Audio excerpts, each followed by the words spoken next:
শুভশ্রী গঙ্গোপাধ্যায় সবে মাত্র দ্বিতীয় সন্তানের মা হয়েছেন তিনি। জন্ম দিয়েছেন কন্যা সন্তানের নাম রেখেছেন ইয়ালিনী। মেয়ের মুখ এখনও দেখেনি কেউই, তবে ইয়ালিনীকে নিয়ে এখন থেকেই চর্চা তুঙ্গে। শুভশ্রী গঙ্গোপাধ্যায় বরাবরই সোশ্যাল মিডিয়ায় সক্রিয়।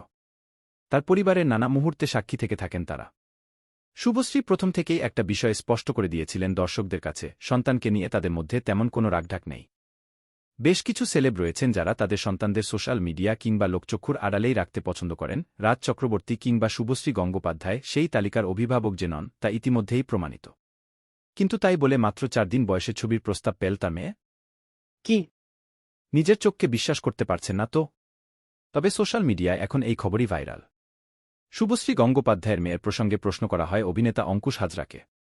অঙ্কুশ সোশ্যাল মিডিয়ায় হাজির হয়েছিলেন ভক্তদের সঙ্গে সাক্ষাতে। সেখানেই এক ভক্ত তাকে প্রশ্ন করে বসেন শুভশ্রীর মেয়ে ইয়ালিনীকে নিয়ে তিনি কি বললেন। অঙ্কুশ কোনো রাগঢাক না করেই বলেন, আমার ছবির অভিনেত্রী।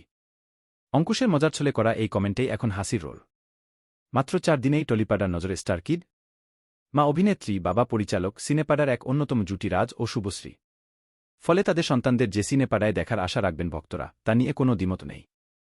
তবে ইউভান ও ইয়ালিনী এখন সত্যি ছোট। ইয়ালিনী সদ্যজাত সন্তান, তাই তাদের নিয়ে ছবির জগতে চর্চা থাকলেও এখনই যে তারা সামনে আসছে না তা স্পষ্ট। সময় বলবে কবে তারা পর্দায় আসবে, আদপে আসবে কিনা।